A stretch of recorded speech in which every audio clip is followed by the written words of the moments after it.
Assalamualaikum warahmatullahi wabarakatuh. Saya Fahri Ali Wafiuddin akan mempresentasikan tentang kegagalan teknologi. Kegagalan teknologi yakni semua kejadian bencana yang diakibatkan oleh kesalahan desain, pengoperasian, kelalaian, dan kesengajaan manusia dalam penggunaan teknologi atau industri. Contoh, lumpur lapindo di Sidoarjo.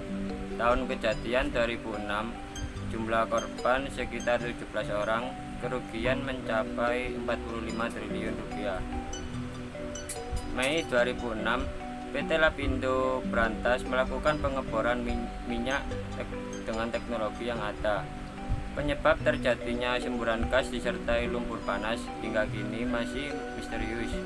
Informasi yang didapat simpang siur bahkan bertolak belakang. Dikutip dari kompas.id, seorang mekanik PT 3 Musim Jayamas, kontraktor pengeboran, mengatakan semburan gas disebabkan pecahnya formasi sumur pengeboran saat di kedalaman 9.000 kaki atau 2.743 meter dan akan diangkat untuk ganti rangkaian. Bor tiba-tiba macet, gas tak bisa keluar melalui saluran fire pit dalam rangkaian pipa bor dan menekan ke samping, akhirnya keluar ke permukaan melalui rawa. Mekanisme dan prosedur membuat semburan lumpur yang muncul dari lubang pengeboran tersebut dari mulai satu titik hingga menenggelamkan satu desa, bahkan satu kecamatan. Lalu Bilsket, Turkmenistan, tahun kejadian 1971. Jumlah korban tidak diketahui, kerugian terus-menerus mengeluarkan gas metana. Berada di tengah gurun di daerah Turkmenistan, ada sebuah lubang dengan lebar 100 meter. Dari kedalaman lubang ini muncul api yang membakar secara terus-menerus, bahkan hingga 38 tahun lamanya. Tahun 1971, teknologi rig pengeboran minyak milik Uni Soviet melakukan pengeboran dengan teknologi yang ada. Namun teknologi tersebut belum bisa mendeteksi tentang keberadaan cadangan gas alam yang ada di bawahnya. Setelah dibor, tanah runtuh termasuk juga rig pengeboran yang tepat berada di atasnya. Selanjutnya, asap beracun keluar dan menyembur ke permukaan di dalam lubang tersebut. Untuk menghentikannya, pemerintah Uni Soviet kemudian membakar lubang tersebut. Lalu The Berkeley Pit, Montana, Amerika Serikat. Tahun kejadian 1995. Sebenarnya Berkeley Pit bahkan bukan danau. Berkeley Pit sejatinya adalah sisa-sisa tambang yang menampung 40 miliar galon air asam dan bahan kimia beracun, antara lain tembaga, arsenik, kadmium, seng, dan asam sulfat. Tempat ini dulunya adalah tambang tembaga yang didirikan pada tahun 1995 dan beroperasi selama beberapa dekade. Tadinya tingkat polusi dalam danau ini tak begitu diperhatikan oleh pemerintah dan masyarakat sekitar. Kemudian pada tahun 1995, sekawanan bangsa salju yang sedang migrasi mendarat di Berkeley Pit dan terjebak di sana karena badai. Pada saat badai berlalu, 342 angsa mati, mengakibatkan pihak yang berwenang berinisiatif melakukan uji toksisitas terhadap air danau tersebut. Barulah diketahui tingginya tingkat pencemaran air di sana.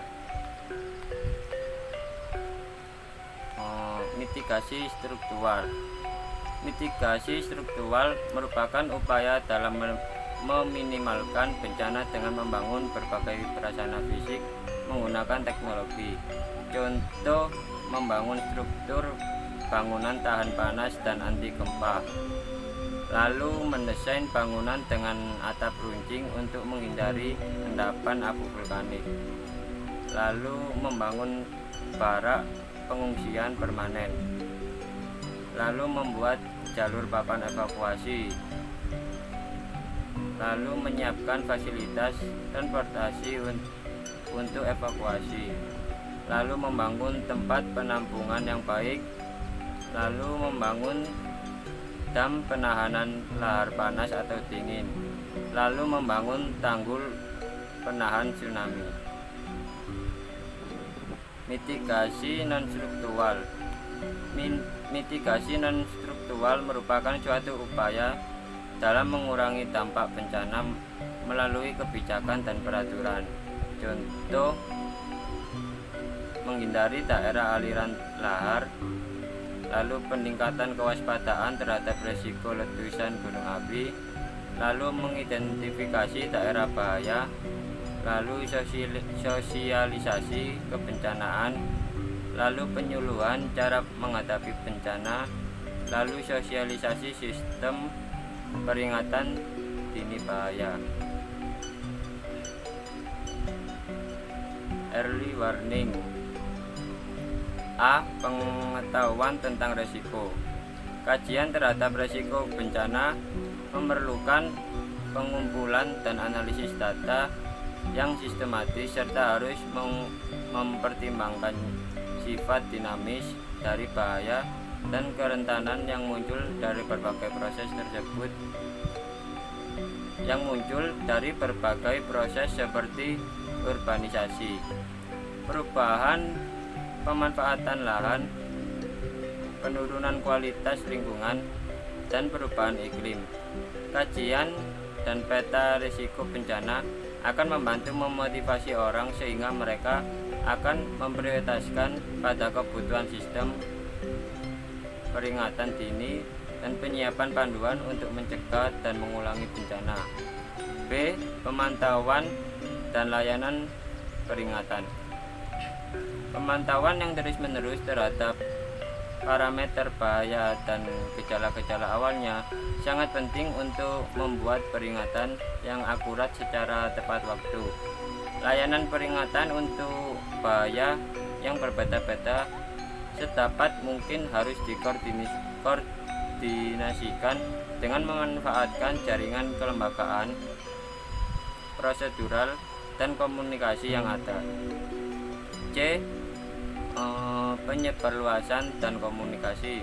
Sistem komunikasi singkat, regional, nasional, dan masyarakat harus diidentifikasi dahulu, dan pemegang kewenangan yang sesuai harus terbentuk. Penggunaan berbagai saluran komunikasi sangat perlu untuk memastikan agar sebanyak mungkin orang yang diberi peringatan, guna menghindari terjadinya kegagalan di suatu saluran, dan sekaligus untuk memperkuat pesan peringatan. D. Kemampuan penanggulangan. Masyarakat harus mendapat informasi selengkapnya tentang pilihan-pilihan untuk perilaku yang aman, ketersediaan rute penyelamatan diri, dan cara terbaik untuk menghindari kerusakan dan kehilangan harta benda. Sekian yang dapat saya sampaikan, kurang lebihnya mohon maaf. Assalamualaikum warahmatullahi wabarakatuh.